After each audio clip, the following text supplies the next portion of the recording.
Hello, everyone, and welcome back to Perpetual Chess listeners. I just finished recording a fun and informative interview with friend of the pod, Grandmaster Daniel King. Daniel, of course, is a popular author, Chessable author, commentator, YouTube host of the always insightful Power Play Chess YouTube channel. He's one of my go-tos for coverage of top tournaments such as the FIDE Grand Swiss.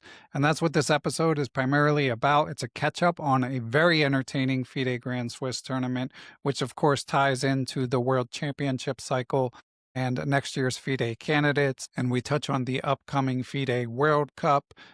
I won't bore you with too many recapped details from the tournament. After all, this will come out about a week after it ended, but you did probably hear that Anish Giri won clear first, $90,000 in a spot in the candidates. He's always entertaining, so it will be fun to have him back. And Matthias Blübaum was the surprise contender, a grandmaster from Germany who just had an outstanding result. He'd said he'd be happy to finish in the top half. Well, he finished tied for second with the best tie breaks, and thus we will see him at the FIDE candidates. In the women's section, Vaishali, young Indian star, and Katerina Lagno, the Russian/Ukrainian stalwart, were kind of in pole position the entire time, and they ended up tying for first and securing their spots to the candidates. So we will discuss all that with Grandmaster Daniel King. Before we get to that, I just wanted to give a shout out to friends of the pod and sponsors, the Silver Knights Chess Academy. So Silver Knights is a in-person after-school program in DC. I've actually interviewed their founder, Adam Weisbarth, a couple times. They have a huge reach in the DC area with tons of after-school programs, but they're expanding their online reach so that now no matter where you are in the world, you can potentially get top quality lessons, and it's primarily geared towards scholastic players. So if you know some kids who, they can be anywhere from like the 800 no basic checkmates level all the way up to 2000. They have grandmaster instruction from coaches like Grandmaster Johan Houston. They have FIDE Master James Canty giving regular lessons, and they keep the classes small, interactive, and engaging. It's a good way for kids to make friends around their level from around the country and around the world. They occasionally have guest coaches come in to give special lectures. They've had Magnus Carlsen, Judith Polgar, the aforementioned Anish Giri. They were winners of the 2025 Youth Scholastic Service Award. So again, whether you're a coach who knows a student who could use some additional instruction, or a parent looking to get your kid some instruction while they're at home, then be sure to check out the Silver Knights Chess Academy and go to chessacademy.com/online. And if you use the coupon code POD, you can get half off of your first month. That's POD as the coupon code. And I'll link to all that stuff as well. So check out Silver Knights if you're interested, but also be sure to check out this interview with Grandmaster Daniel King coming your way right now. And we are honored, as always, to be rejoined by the popular YouTuber, commentator, Chessable author, everything else under the sun. You name it, he's done it with flair, I might add. I'm pleased to welcome back Grandmaster Daniel King. Welcome, Daniel. Thank you very much. Lovely to be here, Ben. Yeah, thanks for coming back. It's always great to pick your brain, and it's always nice after a big tournament such as the FIDE Grand Swiss, because I'm always watching your recaps, but in your recaps, you don't editorialize much. You know, beautifully demonstrate the games, you learn a few things, you feel like you know what's going on, but then I want to hear your takes, hear your impressions. So my first question for you, Daniel, is out of all these big stories, you know, Giri's renaissance, the breakout of young players like Erdogmus and Mishra and Woodward, and the list goes on, Bluebaum's incredible performance, what impressed you most or surprised you most from the FIDE Grand Swiss? What surprised me most? Not a lot, actually. There you go. Isn't that great for an interview? Right. End of interview. I don't know. I mean, yeah, you know, you've mentioned the big stories. I mean, I think it's fantastic to see the young players breaking through. In these tournaments, young players always break through. So I'm not surprised by that, but it's just great to see. So the Turkish kid, Erdogmus, brilliant. Woodward, absolutely fantastic. Mishra seemed to me to be more galvanized and steadier in his play. And I would cite his game against Pragyanananda, where with black, he basically put the shutters up. Yeah. He was slightly worse out of the opening. That's what happens with black. And then he just played a consummate defensive game and held an end game beautifully. So, in fact, you could say my overall impression of who was really successful in the tournament, and I'm talking about Giri and Bluebaum, as we'll discuss them in a minute, I'm sure. It seems to me that if you were a very strong defensive player, this is what brought you through in the tournament.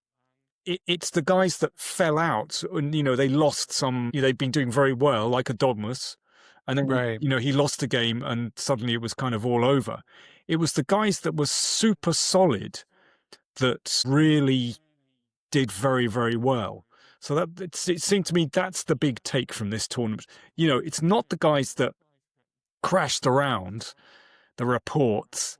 It's that kind of consistency which brought the players through, actually.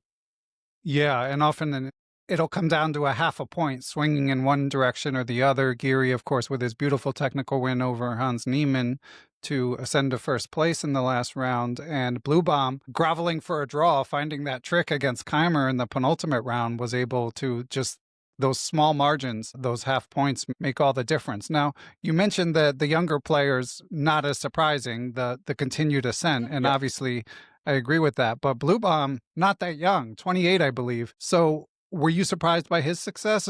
Style, your point about style notwithstanding? Yes, I was surprised. If we were going to pick a German, then it would have been Vincent Keimer. And as you pointed out, it was agonizingly close for Vincent. And Vincent was obviously playing incredibly well this year. And that's not a surprise. He's been marked out for years as, the guy that's coming through. And this year, I think it's been really a kind of breakout year for him.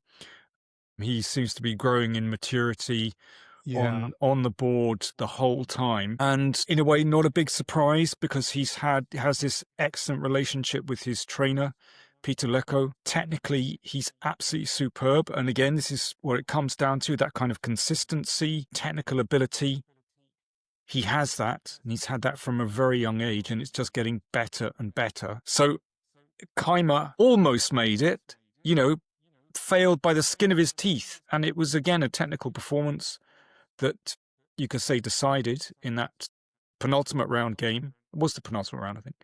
Again, it's Matthias Blübaum, where Matthias hung on for dear life and got there in the end. So yeah, coming back to Matthias, slight surprise. Hasn't been playing as well as Vincent, who's, the coming man. He's the younger man, so everyone latches onto that. However, he won the European Individual Championship this year. Mm-hmm. So he's playing extremely well. He also won the European Individual in 2022, by the way. It's not like he hasn't had successes before. And his style is very technical, I would say. Plays quite a lot of end games. When presented with the opportunity, he's not afraid to bash someone over the head. However, you can see in his games in the FIDE Grand Swiss, he made 7 draws and 4 wins. And those draws, steady. He's not afraid to put up the shutters and say, okay, time to just halve out now, whether that's with white or black, and then nix those wins when he can. So this seems to be the way to go, which is probably disappointing for a lot of chess fans who want blood and guts on the board. But well done to him, and totally deserved, I would say. Sorry, you're going to say? Well, yeah, and I don't know his full biography, but as far as I've read, he was getting a master's in mathematics in addition to pursuing university. So there is this sense that there might be a bit of untapped potential because he's only recently devoting himself full-time to chess. And to that end, my friend Greg Shahadi tweeted right around when the tournament ended, he said, "To those thinking Bluebaum will get crushed in the candidates, his rating is 2691 and rising. Obviously, he's not the favorite, but that's a decent enough level to surprise people. And he's approximately 60 points higher than Abasov from the 2024 event. Excited to see how he does." Yeah, well said. Yeah, I remember speaking to him in, where was it? Sharjah. There was a Sharjah Open in the United Arab Emirates. When was that? 2017, I think. He's a steady guy. nice guy. You know, a serious student, whether it's in chess or mathematics. And at that time, he was studying maths at university, not his master's, still his undergraduate. And he was kind of undecided whether to be a chess player or whether to, pursue academic career or, any other career with his maths degree. And I just got the impression, this is a sensible guy. And he has had successes on the chessboard. As you say, perhaps there's untapped potential there. Yeah, he told Sagar Shah he's never had a coach, or he didn't have any help for this tournament. Yeah. I mean, he's had coaches in the past. Yeah. No, I mean, I think it's notable that, when he was younger, I think they had this program in Germany. I think when he was in his early teens, he was one of 4 players that were marked out by the German Federation for special training and given the aim, the ambition, right? You're going to become grandmasters and we're going to help you. We recognize that you guys have the potential, the talent, and we think that's where you need to aim. And he was one of 4. I think there was Svana. I'm not sure if Keimer was in that group, but anyway, Donchenko, Svana, Blübaum, maybe it was Wagner. So the 4 of them all made it, basically. So he has had kind of, coaching from a young age. So I think it's a very, very solid foundation. I remember when Nigel Short managed to battle through to the World Championship final against Kasparov in '93. He said, fine, I got here on merits, he defeated Karpov, but basically he said, I'm playing catch up here because at a young age, although incredibly talented junior, he was never given that kind of formal chess education that, for example, in the Soviet Union, kids received. So he was playing catch up with all those kind of technical endgames, endgame technique. Whereas I get the impression with Bluebaum, he's very well rehearsed. He has a very solid foundation. So I'm really glad that Greg pointed that out. I don't think he's going to get wiped off the board just because people haven't heard. He's not one of the stars. Well, right. So what? But he doesn't have that kind of, he doesn't behave like a star. He's a normal, steady guy. And that's great, Yeah, and I do like the fresh entrance, the unexpected entrance into the FIDE candidates, and I love the drama of the sort of Cinderella story as tournaments like the World Cup and the Grand Swiss unfold. But there is a opposite side of the coin where some of the best players don't get in. And to bounce another tweet off of you, by the way, I'm indebted to Colin McGarty's great recap for chess.com where he highlighted 13 conclusions from the FIDE Grand Swiss and highlighted a bunch of tweets that I missed and stuff like that. But Peter Hein Nielsen had mentioned, my principal view, actually this is a quote, my principal view is that with 91% of the tournament played, still having 8 players in contention for 2 candidate spots and all coming down to the last round is too random a way to decide spots for the candidates. Do you have an opinion there, Daniel? I do have an opinion, luckily. Good, yes. I think it's great that, we had a really exciting finish. If this were the only way of getting into the candidates, then I would agree with you. However, as I'm sure we're about to discuss, there are different ways you can get into the candidates. Let me find the table. So we've got the 2024 FIDE circuit winner. Well, that's Fabiano. Yes, we have the top 2 finishes from the FIDE Grand Swiss. We've got 3 finishers from the FIDE World Cup knockout tournament, which is about to take place. We've got the winner of the 2025 FIDE circuit, and then we've got the highest average rating from the year August 2026. So because of that, there are other ways in. So I think it's great that we had, you could throw a blanket over the right. the finishing tape, basically. So no, I don't agree with that one.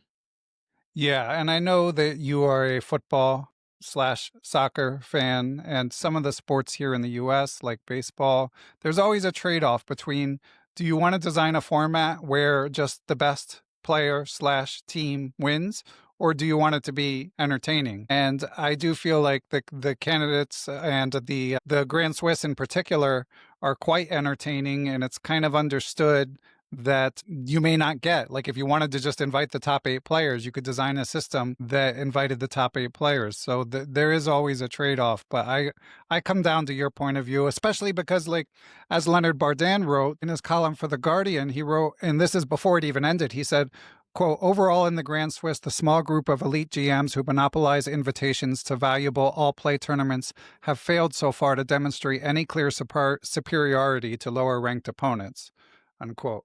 And this was, about 6 or 7 rounds through, just alluding to how many lower-rated players, the aforementioned Erdogmus, Mishra, Woodward, and the list goes on, were threatening to qualify through the tournament. And because of the sort of closed system at the very top, to me, that's an additional argument for more randomness or more opportunities for the people who are not at that level to get in. And that kind of touches on the whole Hikaru candidate spot controversy, which maybe we can eventually talk about too. Leonard knows what he's talking about. He's amazing. I don't know if you know, Leonard is the world's longest running chess column in the world. I can't believe how sharp he is and how on top of details he is at his age. I mean, it's incredible. He's fantastic. Always has been incredibly sharp. So I don't know if you know Leonard's reputation, but he was basically, fostered the English chess explosion in the 1970s, post Fischer-Spassky, getting sponsors in.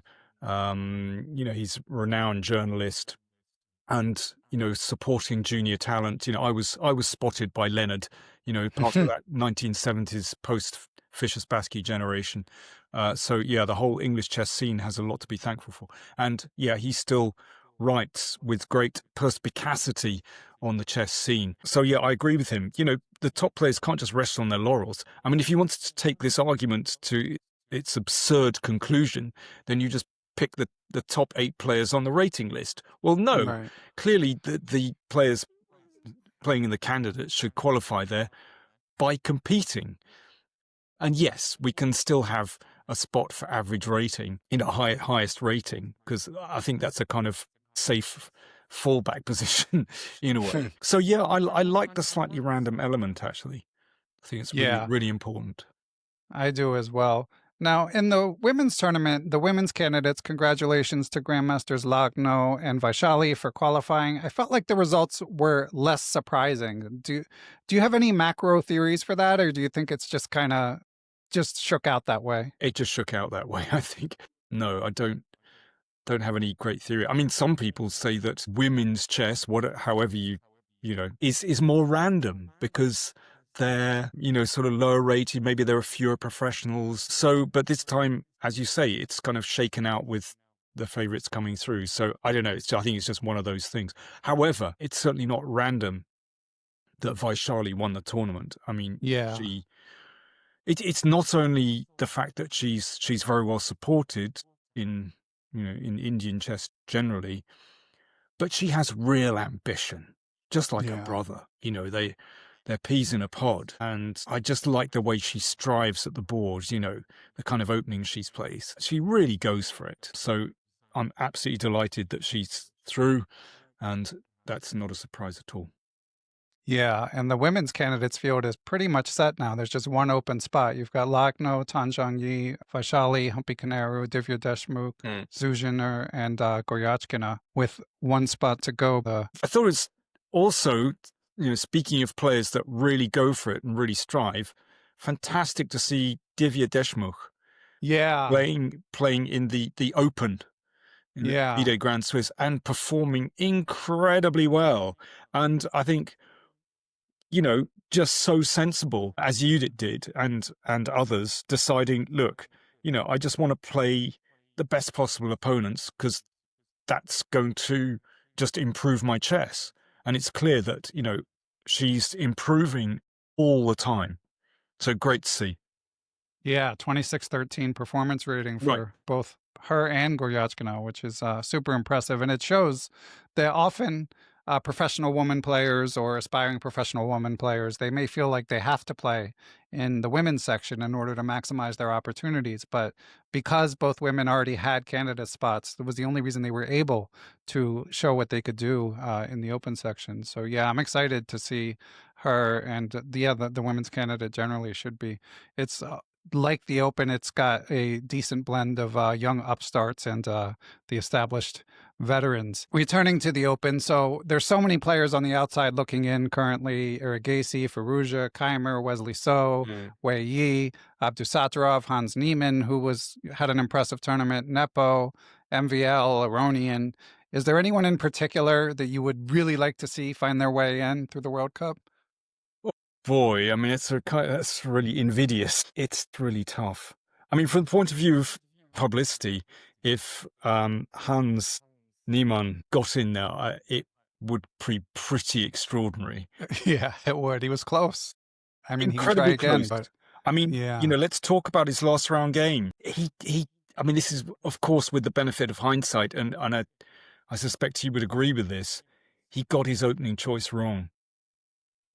Giri got exactly the kind of position he would want. So an end game, very technical, where really only two results were possible. Either Giri was going to squeeze it out or it would be a draw. And for those, let's say, first maybe 10 moves, the position sort of was hovering very closely between, okay, this is going to just fizzle to a draw, or okay, there is something that Giri can really work on.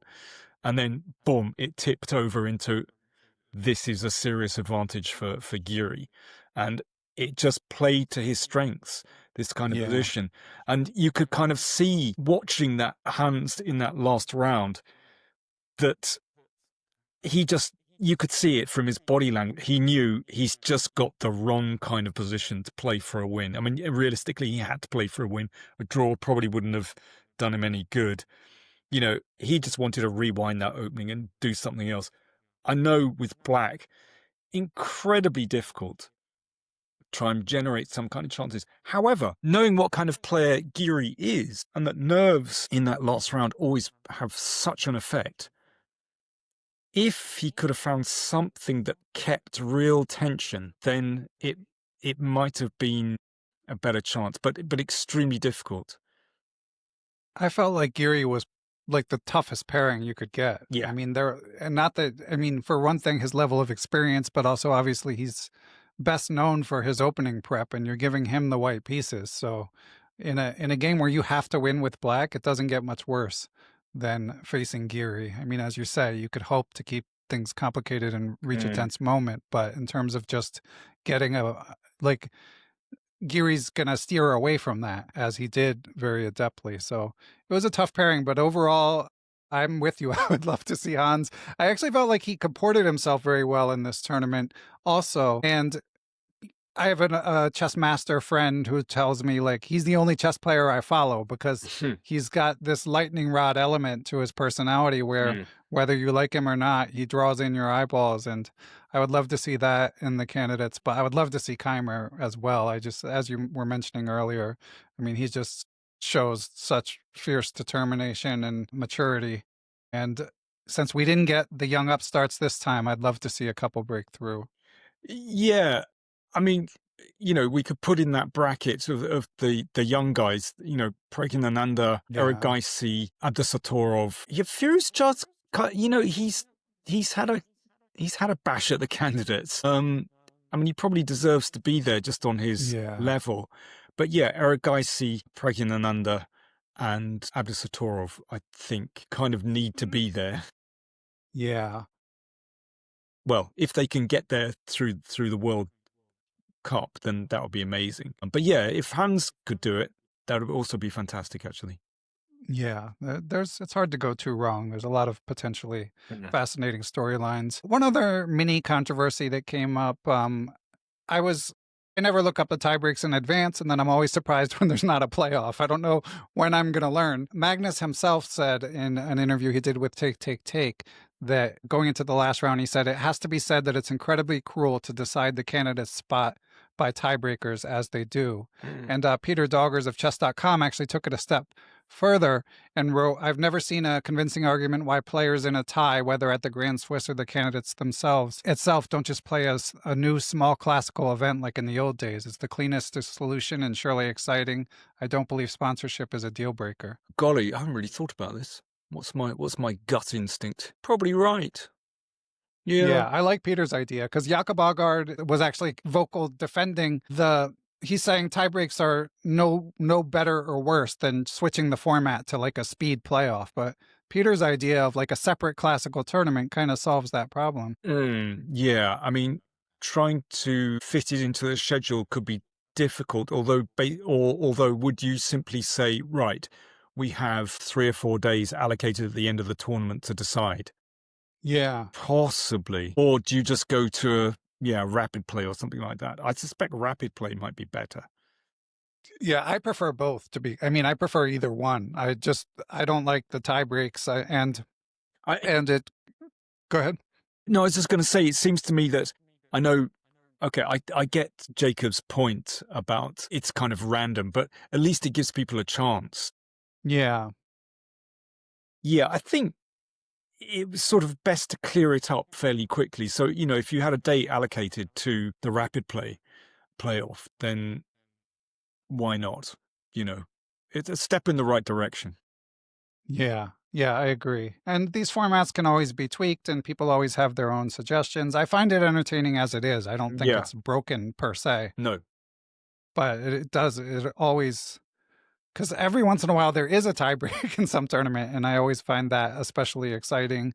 That's the kind of thing I'll wake up early for, since they're often early here in the US, whereas the classical and the situation, especially going into the last round, where like I was watching a Wonder Liang's game. He also had an amazing tournament, and similar to Bluebaum, like he finished university and now he's spending a couple years pursuing chess. So I'm really excited to see what he can do. But I was not watching the broadcast. I was just following on Lichess, and I knew that he would get to a tie for second if he won, and he had winning chances. But I only read later that he actually wasn't going to get a spot even if he won. I thought he was playing for a spot, but the way it shook out, it wasn't. Yeah, and actually it's interesting. If players who are like half a point down going into that last round, clearly their tie breaks weren't going to be good enough. However, if they knew that they could share and they would still be in the chance for rapid play tiebreak or something, then it would get more players into the frame in that final round, just to make it even more confusing for those that don't like the random element. But exactly. Yeah, I think it'd be good. Yeah, why not? Yeah. Haven't really thought about that. But there was enough to think about, really, with all these players and some fantastic games, actually. Just this morning, I was recording a video for ChessBase, actually, and I was concentrating on this endgame I mentioned earlier, Prague against Mishra, where Mishra drew with knight against bishop, and it's really similar to an endgame. Walter Brown against Tigran Petrosian from, I think it was 1980, an interzonal tournament in 82. Wow. And it's Mishra produced exactly the same blockading defense with the knight. I wonder if he knew about that game, actually. It's possible. Wouldn't surprise me. That is one hardworking young man. Right. So. Okay. So we have one more format question from our mutual friend, Dr. Benjamin Porteau. So listeners, listen closely because this is complicated, but I think worth discussing. So Ben is also a Patreon sub, Benji is. So thank you for supporting the pod. Benji, he writes, amazing tournament. Well, I don't think the problem is 11 rounds. It looks like the color imbalance of who gets 6 whites versus 5 blacks plays a much bigger role than expected. Recent study by scientist Laszlo Sato showed that 70% of people scoring 7+ in 11-round Swiss tournaments have a majority of whites. This year's Grand Swiss, 15 out of 19 of the 7+ group had 6 whites.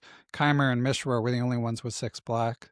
The extra white along the way is not only the advantage of white, but clearly helps in managing risks and opportunities.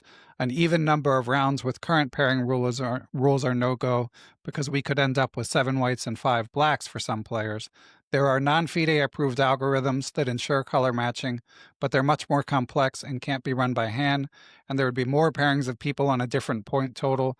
The current situation of color imbalance is A, incredibly unfair, B, impactful, C, unnecessarily random.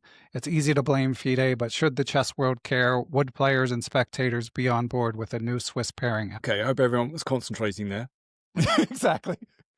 I'm really glad that Benji got in touch with me in advance and warned me that he was going to throw this question at you. So he sent me the stats, basically, and a very handy... Yeah, and he sent me like 2 white papers about it. Right, He's well-versed. You probably understand it much better than I do with your poker background and stats and stuff. But listen, I just went along with the conclusions, which I have to say look very convincing. And it seems to me there's, from the evidence that Benji has presented, seems to be a very strong argument for having an even number of rounds, either let's say 10 or 12 rounds, so that there will be a balance of 6 whites and 6 blacks. And indeed, the game we've just been discussing, Giri against Hans Niemann, is an excellent case in point. That's very, very tough for Hans to play black against Giri in that final round. Yeah, as he said, it would need a tweaking of the algorithm with the pairing system, and he tells me that this is a whole branch of mathematics now, actually focusing on pairing systems in chess tournaments. However, it can be done. It would just need to be changed. The pairing system would need to be changed, but listen, I would say that could be done very, very easily with the right people to do it. And yeah, I hope FIDE are aware of this and would be open to changing it. Whether it's 10 rounds or 12 rounds, I don't know. Would 12 rounds be too much? I don't know, because bringing it back to Peter Hines' statement, I wasn't sure to what extent he was saying the format itself is too random versus if there are more rounds, there would be, presumably, it would be less condensed at the end. But I would think 12 has to be better than 10. But then Benji also mentioned in that email that that an even number of rounds doesn't solve the problem, because there would still be imbalances potentially of 7-5, which would be even worse, although presumably there would be fewer issues to resolve in that regard. But that's why he was suggesting tweaking the whole algorithm of the pairing system. Yeah. So it makes sense to me, but I'm sure that can be done. Yeah. So, yeah. So yeah, I'll link to the papers for anyone interested, any organizers listening, because it does seem like there's kind of, as long as there's transparency going in, it seems like there's no real downside. Exactly. Yeah. And it it affects your decision making in crucial games like that, as would the knowledge that you can go into a tiebreak as well. Right. And that would affect everyone's decision making. Yeah, the tiebreak thing, you would run a risk. You've certainly seen this in some tournaments with tiebreaks, where the last round, if there's a bunch of people tied, they might just all draw to go to the tiebreaks. But if there were players who felt like they had an advantage in classical compared to tiebreaks, and especially players with white, they might not do that. But exactly. Anyway. And also we've seen that, and people thinking, okay, yeah, I'll halve out and get to a tiebreak, and then someone wins and they lose out. So, risk and reward, all that stuff, Yeah. it's tricky. Yeah, for sure. There's never going to be a perfect system, is there? No. Someone's always going to feel that they're disadvantaged, or, they get to that last round and go, oh, well, it's not fair. But that's why it's a competition. And sometimes, it's, the sprinters I've got half an eye on the World Athletics Championships at the moment, taking place in Japan. And, some runners like it when it's a nice hot day. Others prefer it, when it's cloudy or there's a bit of rain. You can't please everybody. Yeah. And that's why it's great to have different routes into the candidates. Yeah, for sure. And there's still 3 spots left that we get to enjoy watching people pursue. We had another Patreon supporter question. This one is from Igor Feinstein, who asks, he says, given the deep opening prep every competitive player seems to be doing these days with an engine, at approximately which move do players really begin to play on their own on average? And how does it compare to the eras before the engines? And overall, do you think it's good for chess because it may lead to novelties and more interesting games? or does it feel a little artificial watching them play half of a game from memory? Okay, in general, I think there's this idea among some amateurs that, a lot of, almost like the vast majority of games are kind of played out and opening prep really rules completely. I would kind of dispute that, actually. It seems to me that a lot of opening preparation nowadays from the top guys is about finding a position that's uncomfortable for your opponent. In the old days, you could, if you were lucky, find some kind of decisive move, a decisive novelty to give you a big advantage. Nowadays, it's about trying out a move which is maybe third or fourth best according to the computer, but something that perhaps your opponent won't have analyzed in great detail and just brings you into a kind of position that's rather unclear, or brings you to a position that perhaps your opponent won't feel so comfortable with. If we think of a Giri-like player who likes technical positions, maybe a move that is a little bit unorthodox that, he won't have had a chance to look at, or it's just a position, that kind of terrain he doesn't feel comfortable with.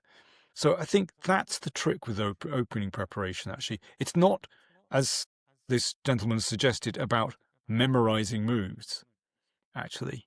It's about steering the game in a certain direction. So yeah, I would dispute that it's like, two players playing out like 25 moves of theory, and they play the top line of the computer and they halve out at the end of it. Actually, it rarely works out like that. Yeah. Seems to me.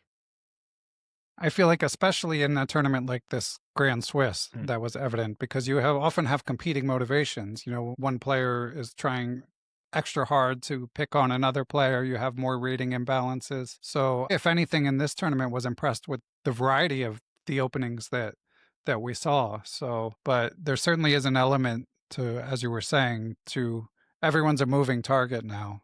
You don't see these deep explorations of the same line over and over again. Exactly. And I think that's the thing. In the past, players would say, I'm a Najdorf player. Right. And that would be their opening. And nowadays, people switch openings because they think, okay, my opponent just hasn't had much experience in this particular system. So, as you say, they become a moving target, and it just makes it more difficult for your opponent to prepare. And yeah, there's a greater variety of openings being played, basically. Yeah. And speaking of openings, Daniel, we've got one last question from a Patreon sub. This one is from Zach Haskin, who writes, he says, I enjoyed your Kalashnikov and anti-Sicilian courses, as did I, by the way. With top players so often varying their openings, it seems rare to see a top player use the Kalashnikov regularly. Are there any players, even in the 2400s to 2600 range, that consistently play the Kalashnikov well that you would recommend following to see more model games beyond the course? You should watch your channel, first of all. Excuse me? You should watch your channel. Well, I was going to say, I regularly post, Kalashnikov games and in general anti-Sicilian games on my YouTube channel, youtube.com/powerplaychess, and keep followers up to date with developments. If I see an interesting game. In fact, I've had quite a few viewers say to me, hang on, you're always posting Kalashnikov wins. The opening can't be that good. Well, I'm not going to dump on the opening. Right. It would be a bit depressing. Tune into the anti-Kalashnikov channel for that. Yeah, exactly. So, however, I recently did give a win for white. But of course, I said, well, hang on, here's why it went wrong as well. So yes, I regularly post new Kalashnikov games on the channel. And, they supplement the course. There could be novelties, sometimes just an interesting strategy. But as far as players go, golly, there's absolutely loads of players who regularly play the Kalashnikov, decent players. I mean, the one that stands out is famous Spanish commentator, international master Pepe Cuenca, who also actually produced a course on Chessable. But there's only one course, which is really the nibs. But anyway. So yeah, Pepe plays the Kalashnikov regularly, but I could mention Alexander Moisenko. So, I mean, very strong grandmaster from Ukraine, who European individual champion in the past. Now I saw him playing the Kalashnikov at the recent FIDE Rapid and Blitz Championship, team championship here in London. So he's still playing it, and he's played some fantastic games with the Kalashnikov. There are two women international masters who play it. Natalia Buksa from Ukraine. There's Irina Bulmaga from Romania. They play it regularly. Of course, there's Parham Magsudlu. Incredibly strong player. He had a good start to the tournament. Yeah, he certainly did. That's really interesting, isn't it? How he faded. There's Narayanan, SL Narayanan from India, who plays the Kalashnikov now and again. David Anton from Spain. There are a whole load of players actually worth catching up with. In fact, I was just looking a couple of days ago at kind of developments in the Kalashnikov. Somehow, in the summer, there are always so many tournaments because I want to post some more games on the channel. And actually, there were some fantastic games I found. So, expect more coming on the Power Play Chess YouTube channel, basically. Excellent. It's just a question of timing. There's always so much stuff to publish. Yeah, and on that note, I was curious, Daniel, as I mentioned, I always follow your work during these big tournaments. What's your process for following, especially a tournament like the Candidates? It's a manageable number of games. It's kind of easy to follow. But the Grand Swiss, with so many games to go through, so many storylines that you could present, how do you watch broadcasts, and how do you keep up with all the games? Actually, occasionally I dip into some of the broadcasts, but it's a question of time. And I normally, I check out the live games on, whatever server, whether it's on Chessbase, usually on Chessbase, actually. I'm a big fan of using the Chessbase software. Not everyone is, but, I really like that. And sometimes on chess.com, but I rarely listen to the commentary, just occasionally. Sometimes I do, and it's good to see, camera video of the players. It just so happened with this FIDE Grand Swiss, I would have been posting every round, but I was away on holiday. Right. Sometimes I need a break. Yeah. So, but I did, post a few games. I was kind of fascinated by the tournaments anyway. So yeah, normally I'll dip into the round as it's going live, look at, most of the games actually, but usually the top players. And yeah, just pick a game that I find fascinating. And it's a bit random like that. Sometimes I'll pick a game lower down just because I think, that's really interesting. Or it might be there's an opening I'm interested in. Or I might find a spectacular finish like Erdogmus. I was going to ask you. Played that amazing Queen sack. Yeah, that was, and it was a fascinating game actually. So yeah, it's a bit random is the short answer. That's how I make my selection. But it's whatever interests me actually, for selfishly. Well, it's good that it has that purity, but then every once in a while something's just irresistible, like the Erdogmus game you mentioned. Absolutely, yeah. The aforementioned Leonard Bardin said that the game, I believe, I'm paraphrasing, but I believe he said it was more brilliant than Fischer's game of the century, that win. Okay, well, there's no disputing taste, is there? So you wouldn't take it that far? I wouldn't. Your praise of Bardin notwithstanding? No, with the greatest of respect to Leonard, I don't think so, because actually I think Fischer's game there was an originality to the sacrifices and the calculation that Fischer played in that famous game of the century. And with Erdogmus's game, impressive though it was, and I love the finish, actually it was mainly the finish, which was just a forcing sequence, and it was spectacular. Yeah, it was could be straight out of a checkmate puzzle book, which is brilliant, but not Exactly. Yeah, I found the quote just because I didn't want to misquote him. It was even more brilliant than Bobby Fischer's 1956 game of the century against Donald Byrne. So it was brilliant in the sense that it's great fun to have a queen sack and to chase the king up the board and checkmate you with a pawn. Yeah, in that, and that he's 14, right? He's 14. Yeah. Yeah, exactly. That is staggering. Yeah, Magnus had a quote about him as well, basically saying that for all of the talents, all of the young talents that have emerged, he's kind of on a different trajectory than the rest of them. was it's hard. higher. I mean, that's interesting. He says that it's hard to say because players mature at different times, and we've had. It seems to me they kind of leapfrog each other. We had Abdusattorov winning the World Rapid Play at the age of, I think he was 17, wasn't he? Which is phenomenal, and he's still only. I think he just turned 22. I think. You'll correct me on that, I'm sure. I mean, he's phenomenal. The Indian guys, Saragaisi, Pragyanananda, just extraordinary. And they, and we had Gukesh leaping over them to win the world title. They all have their moment. So it's a very exciting time where it seems to me there are, there's no one clear front runner. Yeah, Abdusattorov turned 21, it turns out, yesterday. So you were on top of his birthday, though. Yeah, but I just got the age wrong. There we go. Yeah. Senior moment.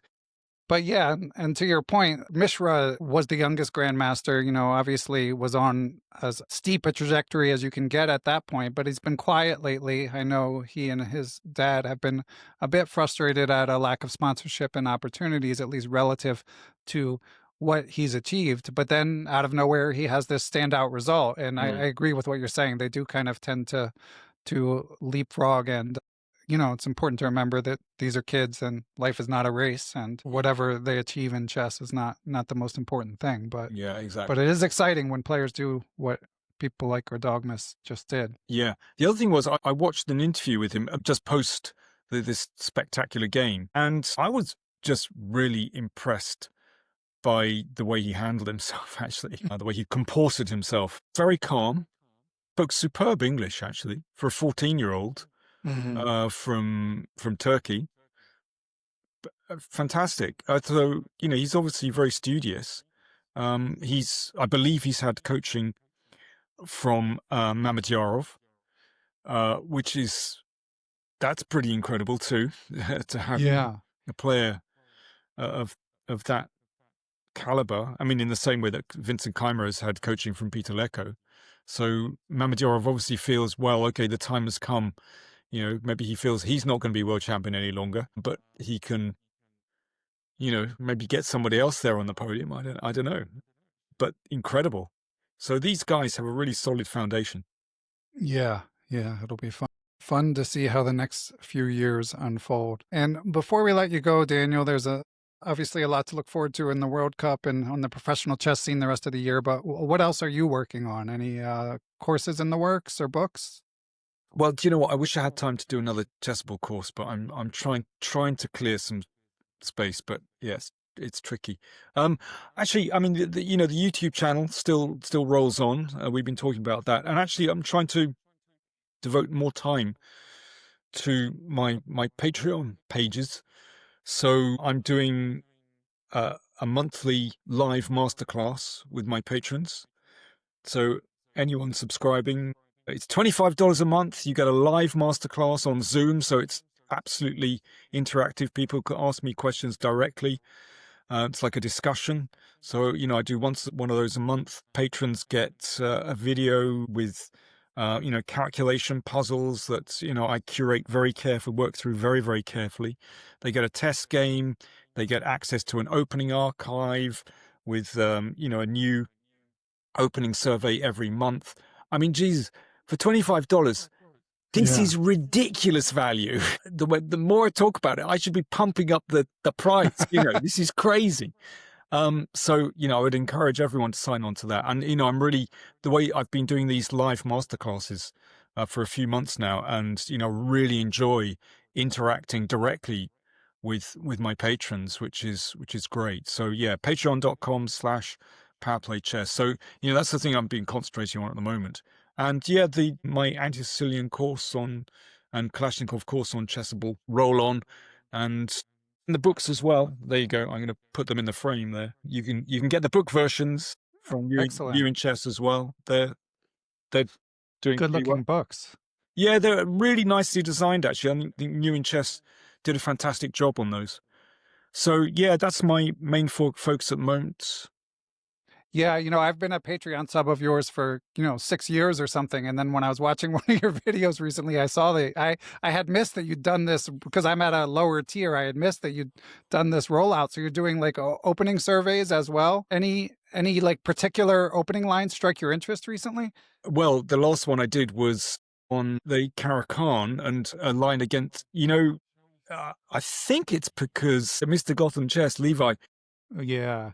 recommended the Caro with, this E takes F6. I think that was one of his recommendations. So basically, I gave, in my last opening survey, I gave a recommendation for white against that, which I think is a really good antidote, actually. So, I try to keep things very topical. So yeah, listen, join me on the masterclass, live masterclass. I got to get back to work, Daniel. My chess is in terrible shape. So The other thing I've just started up as well is, again, a live broadcast. This is not exclusive for patrons, but for, anyone on the channel. I'm doing book reviews for new in chess. Which I and always I've enjoy. done a lot of those in the past, but I was just very busy in the first half of the year. But I'm starting those up again. So I've just done a review with the author, Thomas Enquist, on his book, Ulf, the Attacker. So looking at the attacking games of Ulf Anderson. So that went out last week. We had a live interview. And I'm going to be interviewing Axel Smith, who's done the Woodpecker Method books. And he's just brought out a book, Woodpecker Method 2, on positional chess. So that's coming mid-October. So I'm going to be doing, regular book reviews as well. Yeah, and I'll say, as someone who watches those and enjoys them, A, I'm glad they're coming back, and B, obviously, I like my podcast, but something that differentiates yours is A, you're a grandmaster, and B, you guys look at some chess positions more than we do. So with something like Axel Smith coming, I'm sure you'll be able to dig into a few interesting positional puzzles. Yeah, that's what I like doing. In these, they're not just interviews. I mean, they are interviews, but basically we look at chess positions all the way through. So I'm throwing out questions to viewers to give them a kind of taster of what's in the books. And well, we've talked about new in chess. I like their design, but also I'm reviewing books from Quality Chess and Forward Chess as well.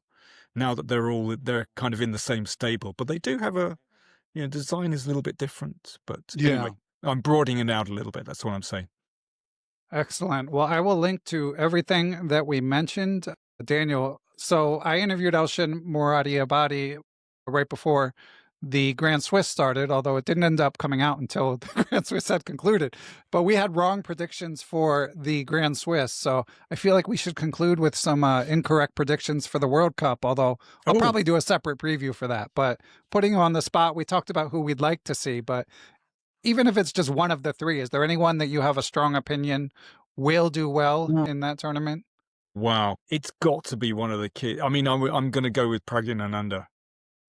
And Vincent Keimer. I mean, they are on form at the moment.